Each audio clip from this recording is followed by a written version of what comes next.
En Altavoz, en Vital, también en Tribu Televisión, Canal 20. Estamos de vuelta, decía, en Altavoz, en Vital y en Tribu Televisión. Y nos acompañan José Manuel Saavedra, presidente del CID. ¿Cómo están? Muy buenos días, señor Saavedra. Buenos días. Buen día, ¿cómo están? Y también nos acompaña Iván Arenas. Él es un joven analista político. Buenos días. Hola, Iván. ¿cómo está? Mucho gusto. Gracias. Lo primero que quería preguntarles es sobre esta decisión del gobierno de declarar emergencia a La Victoria y varios distritos del Callao. ¿Qué le parece a usted, señor Manuel Saavedra, esta decisión del gobierno? Bueno, es una decisión que simplemente no va a tener ningún efecto inmediato. Se ha demostrado que el estado de emergencia que se declaró en los 14 distritos la primera vez no ha tenido resultado alguno, al contrario, se ha incrementado el miedo en la ciudad de Lima. Nuestro último estudio refleja un 91% de miedo al salir a caminar a las calles, o sea, es decir, 9 de cada 10 limeños tienen miedo cuando sale a la calle. Esto es terrible, esto demuestra simplemente que ha fracasado toda la política de seguridad del gobierno y que además que no tenemos una estrategia integral. Los estados de emergencia lo dijimos nosotros el año pasado.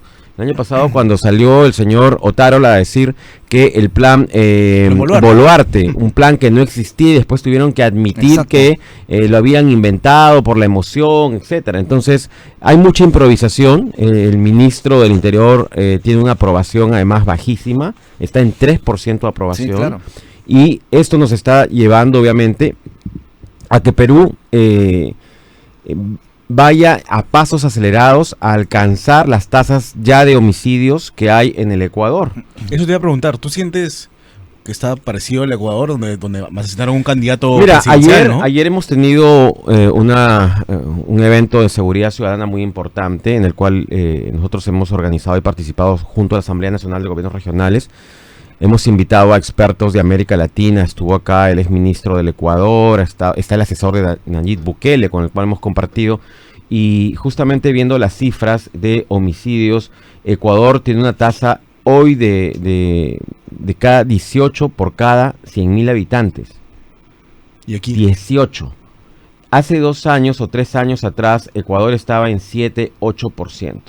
Hoy el Perú hasta el año 2023 estaba en una tasa de 6-7% por cada 100.000 habitantes. Hoy las cifras no están claras, pero aproximadamente debemos estar en unos 11 por cada 100.000 habitantes. Con lo cual, decía, y algo muy importante para pasar a que me preguntes algo muy importante. Ayer decía el exministro del Ecuador, vengo del futuro, lo que ustedes están pasando ya lo pasamos en Ecuador. Iván Arenas, ¿tienes temor, tienes miedo cuando sales a la calle? ¿Lo percibes en tu familia, en tus red de amistades? Sí, claro que sí, porque en cualquier momento puede pasar un asalto, un Acá nomás balazo, ocurrió esa morja, ¿no? En fin, ¿no? Claro que sí. Yo creo que los estados de emergencia no van a funcionar, evidentemente, y han habido estados de emergencia. En Patás, por ejemplo, en este momento hay estado de emergencia y no se sabe si va a haber probablemente robo de camiones. En fin, los estados de emergencia no están sirviendo, ¿no? Aquí en el Perú ya se dieron, aquí en Lima ya se dieron por este gobierno y no ha servido absolutamente nada, ¿no? El problema es que no hay una estrategia integral. Me sumo a lo que dice el señor Saavedra, pero además de eso, yo creo que va a ser una deuda gigantesca que el gobierno va a tener al momento que se vaya, ¿no? Definitivamente. La autoridad ecuatoriana en este foro que nos comentó el señor Saavedra ha señalado que viene del futuro, Iván. Imagínate, están pasando por una situación complicada, no solo por narcotráfico, también sicariato, extorsiones en Ecuador. Se está recrudeciendo la situación en esa zona. Sin embargo, ¿qué hacer desde tu punto de vista? ¿Por dónde deberían ir en sus decisiones, en su medida, las autoridades en el país? Mira, es que el problema es un problema muy complejo, porque hay un tema ya no solamente de actuación de las bandas criminales, sino además ya hay un control del territorio. Es una cosa muy distinta.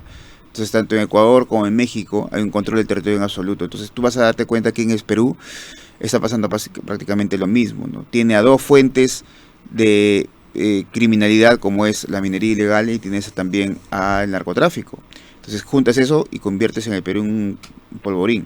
Ujú. Yo lo que creo es que no solamente las instituciones deben actuar, de hecho tenemos leyes muy punitivas, es más, te pueden poner en la cárcel si tú robas un celular. Como 20 años de cárcel, creo, ¿no? Exactamente. El problema ya no son las leyes, sino la forma como se ejecutan. Yo creo que las instituciones no están, y te hablo de instituciones de todo tipo en el Estado, y en los diferentes espacios de gobierno también. Yo creo que no están actuando de la forma como están actuando.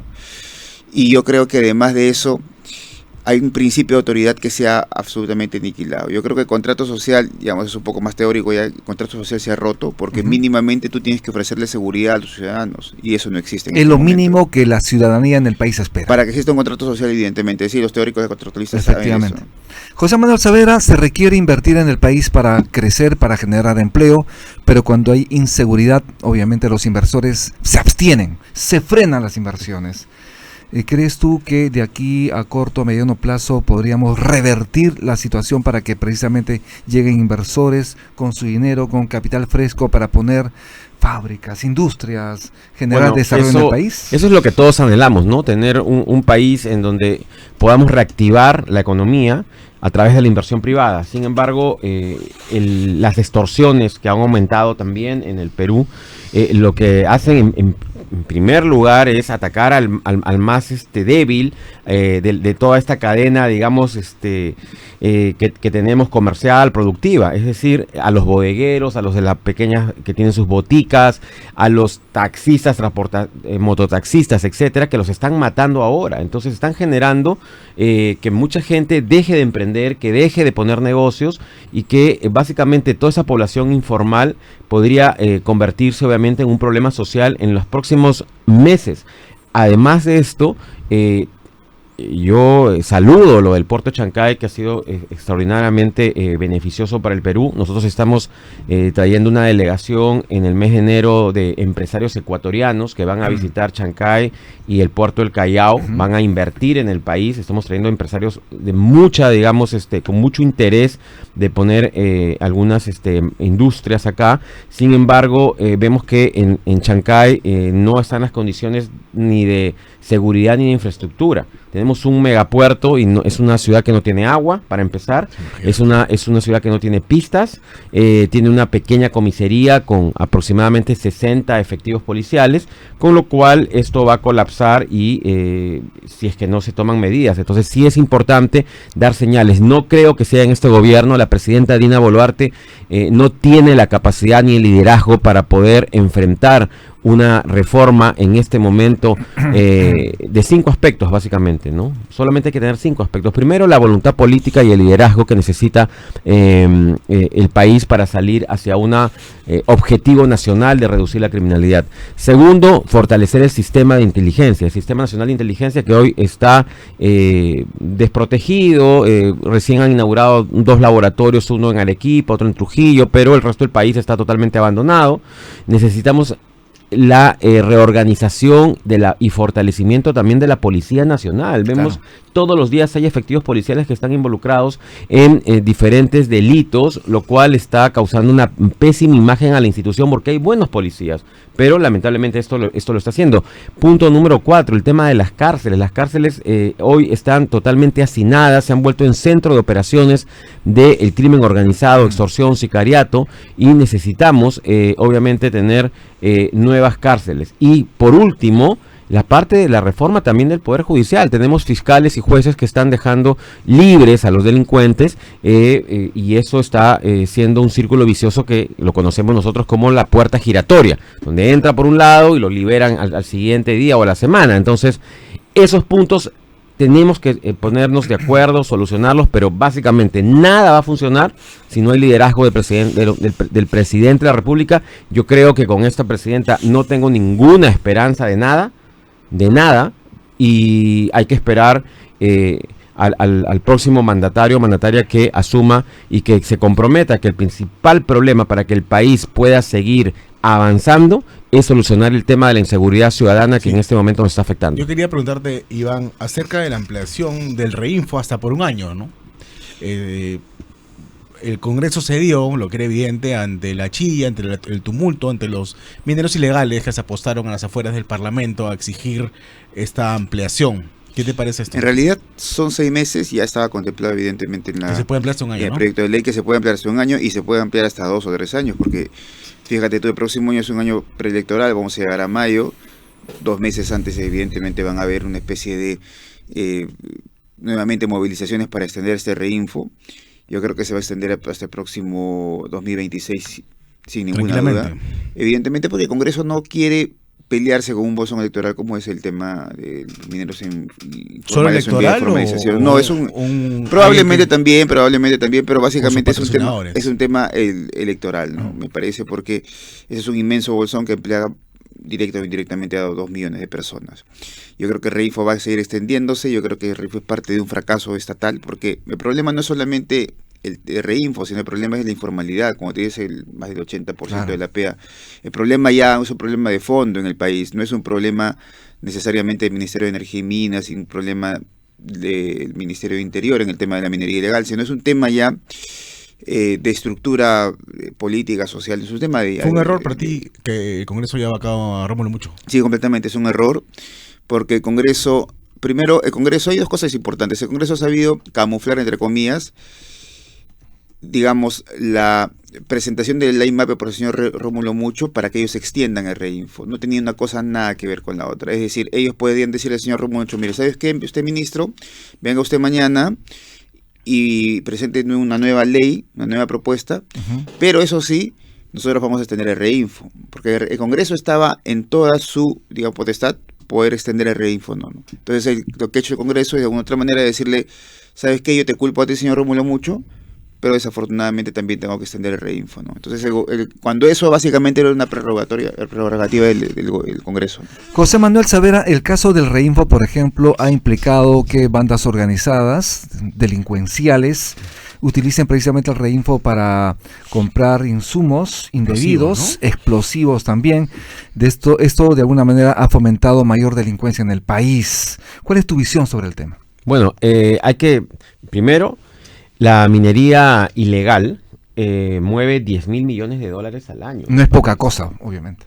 Y acá hay algo mucho más allá del tema que obviamente está generando, que son las muertes por sicariato, que son los diferentes delitos que trae toda la cadena de suministro, ¿no? De la compra de los insumos y todo. Acá hay algo grave. O sea, esos 10.000 millones de dólares que están flotando en el país, que salen, ¿tú te imaginas cómo se van a acercar a los próximos candidatos presidenciales estos mineros ilegales?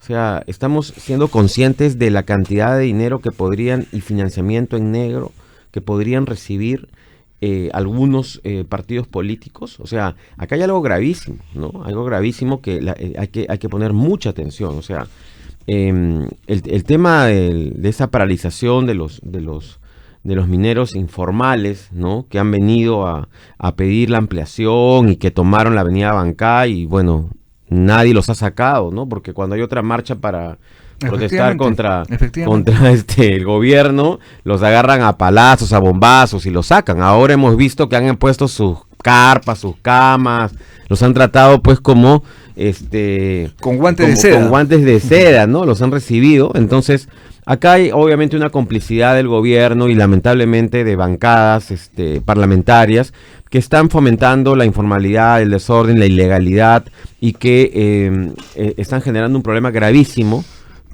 previo a las elecciones presidenciales de 2026, porque ellos, estoy seguro que se encargarán de poner a parlamentarios, hay parlamentarios que van a ser financiados, y yo no descartaría incluso que candidaturas presidenciales también sean financiadas. Tendrían su brazo político en el Congreso, prácticamente. Con 10.000 millones de dólares. Es un montón de dinero. ¿No tendrías un brazo político? Por supuesto que sí. Iván Arenas, ¿por dónde empezar para formalizar a este sector tan vasto en el país? El sector minero, como sabes perfectamente, también aportan a la economía del país porque desde su punto de vista también ellos consideran que se están haciendo, entre comillas, patria. Sin embargo, justos pagan por pecadores. ¿Pero qué hacer para formalizar a miles de mineros de este sector? Mira, hay un tema que es importante y de alguna otra manera debemos hacer un disclaimer, por así decirlo, ¿no? No es Decir que todos los mineros en vía de formalización son ilegales, yo creo que también es una injusticia porque evidentemente hay gente adentro del propio gremio que quiere formalizarse. Claro, probablemente serán los menos, ¿no? Pero definitivamente hay una porción del sector que quiere la formalización porque de alguna otra manera tiene beneficios con respecto a incentivos económicos, en fin. Y además por un propio modelo de negocios necesitan estar en informalidad para poder crecer. Claro. Lo segundo de eso, yo creo que una ley MAPE es necesaria. Una ley, la única forma para acabar con el Reinfo, que es el registro, que es un registro además extraordinario, fíjate tú, porque se creó hace 12 años con, digamos, que era temporal, ¿no? Por así decirlo. Entonces tenemos más de 12 años. El problema es cómo cambió ese Reinfo. El problema es qué ley MAPE damos. Porque el problema de fondo es un problema de concesiones en el país. Es decir, los mineros en vías de formalización, de alguna otra manera, cuando el señor Yaranga, por ejemplo, sale a decir que ellos no han invadido, y en efecto hay una parte, no todo el país, pero hay una parte en la que ellos no han invadido la superficie de pertenencia a ellos, pero ellos tienen concesión de otras empresas. Entonces aquí el problema es un problema de concesiones y lo saben muy bien además todos los entes o gremios que de alguna otra manera están debatiendo, participan alrededor de este debate. Entonces, es un problema de concesión, es un problema de trazabilidad, es un problema de corrupción. Las direcciones regionales de minería han colapsado en este caso. Las direcciones regionales de minería que se encargan de evaluar y fiscalizar lo que se llama el Instrumento de Gestión Ambiental también han fracasado. Entonces no hay dinero, no hay recursos. Yo lo que creo es que Reinfo se va a extender, pero es una extensión lánguida en el sentido de que va a morir el Reinfo y no va a cumplir el principal objetivo que tiene, que es la formalización impuno. Han formalizado cerca de 12 personas el año pasado, van a formalizar cerca de 15 personas este año. Entonces, eso no es nada, pues. Exactamente, para los miles de reinfos que tienes en la zona, y así en Arequipa, así en La Libertad. Aquí el problema es un problema además de que no toda la minería es igual en todos los, Madre de Dios, ni siquiera la minería aluvional, en fin. Entonces, o filomiana. Entonces, aquí el problema está en saber entender y saber comprender el problema, pero tampoco no hay un diagnóstico. Yo creo que una ley necesariamente tiene que integrar un componente de diagnóstico para conocer cómo está el tema, ¿no? Bien, 7:45 de la mañana, por favor, vamos a hacer una breve pausa, vamos a retornar en Altavoz en Vital y también en Tribu Televisión Canal 20. Ya regresamos. Gracias.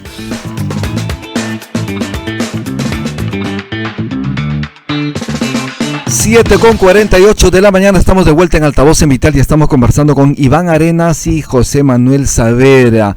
Iván, ¿crees tú que la presidenta Dina Boluarte sobreviva, entre comillas, el próximo año? ¿O será vacada? Yo creo que en la vacancia hay dos cosas, me parece. La primera es no saben a quién van a dejar el país. No hay una presidenta, no hay una vicepresidente, no hay un vicepresidente, en fin, no hay un primero ni segundo. Yo creo que están haciendo cálculos políticos en el Congreso, porque el problema no es que Dina se vaya. Dina tiene 3% con un margen de error, puede tener 0 como puede tener 4, si ¿quién asume? Pero ¿quién asume no solamente, quién asume la presidencia, quién asume el Congreso? Porque la presidencia puede ser Saguana. Acuérdate tú que cuando le dieron la presidencia a Paniagua era el más, entre comillas, inocente. O sea, en ese momento, como el que más débil, hay que darle pues la posibilidad de que haga después que el gobierno de transición, por así decirlo. Entonces aquí el problema no está en si se va Dina mañana o no se va. A mí me parece que la mujer se ha ganado a pulso que de otra manera empiece una especie de provocación de la vacancia, pero el problema, como te digo, está quién asume el Congreso. No creo que Alianza Popular Fuerza Popular no quieren. O APP vayan a asumir ellos la conducción en un año tan trágico, además electoral, la presidencia del Congreso. Y otro tema es importante, yo creo que la señora no está fijándose en una cosa que es importante para ella, que es una transición personal.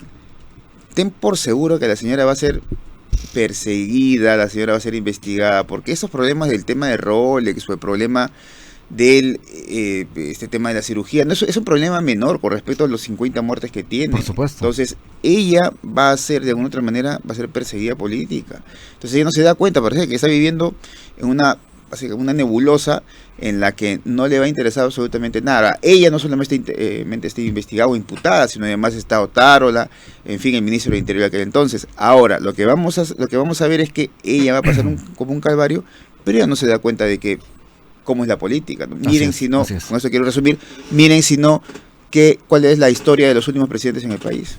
Así es. José Manuel, desde tu punto de vista, ¿cuáles son las últimas cifras que maneja respecto a la aprobación de la presidenta Dina Boluarte? Tiene menos puntos que Aarón Salomón. Aarón Salomón tiene 4. La presidenta tiene 3. Bueno, ella, yo creo que en esta medición que vamos a realizar para el mes de diciembre, yo creo que hasta le puede deber puntos a las Va a estar en deuda, va a deber puntos. Va a deber puntos. Es catastrófica la forma en que están manejando la imagen y la comunicación de la presidenta. Si ella yo creo que tiene que detenerse a pensar un momento y ver con quién se está rodeando, porque la están conduciendo a la guillotina. Esto es, primero que nunca se ha visto un presidente con una aprobación, y te lo digo no solamente en América Latina, sino a nivel mundial, que tenga una aprobación de 3, 4%.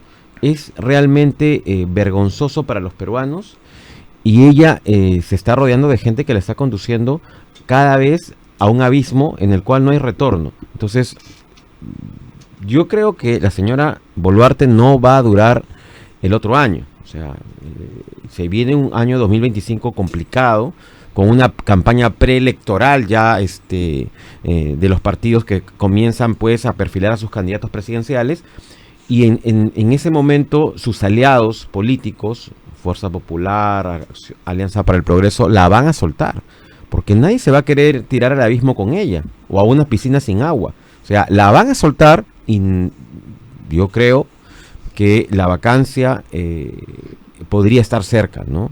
Yo no creo que haya vocación suicida de esos dos partidos políticos, que si se la acompañan al abismo no van a pasar la valla. Iván Arenas, ¿hay vocación suicida, crees tú, de esos partidos políticos que acompañan en contubernio a la presidenta Dina Boluarte? Fíjate, hay una cosa que es importante, lo que dice Juan Manuel. ¿Qué es lo que ha pasado con el señor Rómulo Mucho? Pues, el señor Rómulo Mucho al Congreso no le servía, entre comillas, porque tenían a miles de mineros en vía de formalización, informales, ilegales afuera. Entonces lo que hicieron fue deshacerse del señor Rómulo Mucho. Tienes al señor de Martini, que está en este momento ya con una censura, que tiene que presentarse al Congreso. Lo van a censurar al señor, porque al Congreso no le interesa ya, ¿no? El Congreso no quiere asumir. Es decir, el Congreso, lo que te quiero decir es un cambio de actitud del Congreso de hace 3 o 4 meses.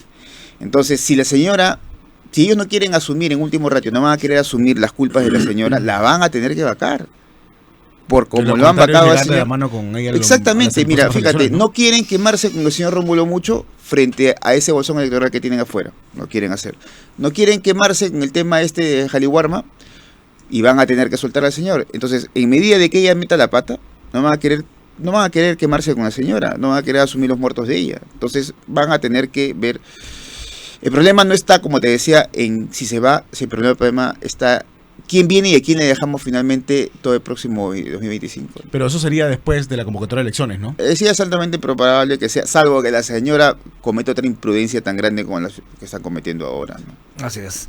¿Qué te parece, José Manuel, las recientes declaraciones de la presidenta Dina Boluarte de que se puede cocinar con 10 soles? Sopa segundo potecito. Bueno, totalmente indignante para las amas de casa, para las familias que están en este momento padeciendo para hacer la comida. Las ollas comunes han sido, yo creo, que las más afectadas con estas declaraciones, porque por más ingenuo y por más buena voluntad no se puede, es imposible realizar con 10 soles, sobre todo un almuerzo para 4 o 5 personas, para una familia. Entonces, hay una desconexión total de la realidad de la presidenta Boluarte, que lo ha demostrado con varias acciones, con frivolidades, con la cirugía, y que cuando la presidenta desapareció, yo estaba en otro medio de comunicación y yo tenía la información y lo solté. Y dije, la presidenta está haciéndose cirugías. Claro. Y fui criticado, por redes, y me llamó un consultor político que la persona a amenazarme, claro, que no te lo voy a decir porque ustedes lo conocen, pero me llamó, ¿cómo es posible? ¿Quieres desestabilizar al país? El año pasado. Yo vi que salió información en Hildebrand también, en Caretas. Y hoy el tiempo nos da la razón, o sea, ha abandonado el cargo 11 días, innecesariamente. Haces la cirugía cuando dejas el mandato. ¿no? Te puedes hacer todo lo que quieras, pero hoy que están matando gente, que tenemos una tasa de homicidios de 11 por cada, y eso que me puedo quedar corto, ¿me voy a hacer una cirugía estética? Eso es imposible. Es como que tu madre está grave y tú te vas de vacaciones a Disney. Y te Es toma lo fotos, mismo. y te toma fotos. Es lo mismo. Entonces, Un frivolito estamos en este momento lamentablemente gobernados por una persona que está incapacitada moralmente y permanentemente. Ahora, solamente Sí, voy a añadir sí, ese sí. tema. Dina, entre comillas, era una persona de izquierda. Entonces, se supone que las personas de izquierda no tendrían estos dilates que comete la señora. Alguien de izquierda, de alguna otra manera, se había identificado con la condición popular o con la pobreza o la humildad de la gente. Entonces, decir que en el Perú se puede cocinar con 10 soles, no, de alguna otra manera, lo que te quiero decir, no refleja lo que ella podría hacer. Es decir, ella hizo una campaña desde la izquierda, donde la izquierda se arroga la representación de este mundo pobre. Entonces te das cuenta que la señora es absolutamente frívola y un gobierno frívolo. Lo que no podemos dejar de decir es eso, porque ella llegó con el señor Pedro Castillo en una plancha. Además está Vladimir Cerrón, pero que evidentemente lo tacharon. Con el eslogan, no más ricos según... Exactamente, no más pobre según país rico. exactamente. Lo que se ha olvidado, y en esta especie después de construcción de la narrativa y batalla por el relato, lo que se ha olvidado es que la señora llegó con esa frase. ¿Me entiendes? Mientras tanto, en Palacio de Gobierno sí se come rico, porque como sabes, son 4.000 soles, creo. ingentes, digamos, recursos del Estado, de todos los peruanos, que se gasta para dar de alimentación a las Mira, autoridades. yo solamente Sí, sí, sí. solamente quiero hacerte, probablemente muy poca gente sepa, yo lo he visto, lo he buscado en internet, no lo encuentro. ¿Ah? El símil va a ser, digamos, yo creo que un poco exagerado, pero para que entiendas cómo sí debemos construir un relato contra la izquierda frívola, ¿ya? Abimael Guzmán, hay un video en el que Abimael Guzmán dice, abiertamente dice, si yo podría votar, lo votaría por usted, señor presidente, le dice a Alberto Fujimori, le dice eso. Los fujimoristas, no sé dónde se han visto ese video, pero no han construido un relato alrededor de eso, para, digamos, eliminar ideológica y políticamente Sendero, ¿no? Que Sendero, según una determinada, se subrogó se sujetó a Alberto Fujimori. Pero lo que te quiero decir es esto, la señora dijo, no más pobres en un país rico, y Claro. eso se ha olvidado, Así es. porque la señora era parte de como te digo, una plancha presidencial y parte de un sector de la izquierda que llegó a ser gobierno. Así es, lamentablemente el tiempo nos quedó corto, tenemos que hacer una pausa, tenemos avisos, pero muy chiquitito tu despedida, por favor, José Manuel. Bueno, nos queda claro que estamos en un momento crítico para la política peruana y creo que el otro año va a ser peor. Así es que simplemente decirle a los peruanos que cuando nos toque votar hay que elegir bien. Sí. Es importante. Iván, tu despedida. Concuerdo también con José Manuel que el próximo año va a ser un año difícil y vamos a ver qué novedades traen estas semanas este problema en el que se metió la presidenta. Muchísimas gracias, Muchas Iván gracias, Arenas, ambos. gracias, José Manuel Saavedra. Vamos a hacer una breve pausa y retornamos en Altavoz en Vital 91.1 FM y Tribu Televisión Canal 20.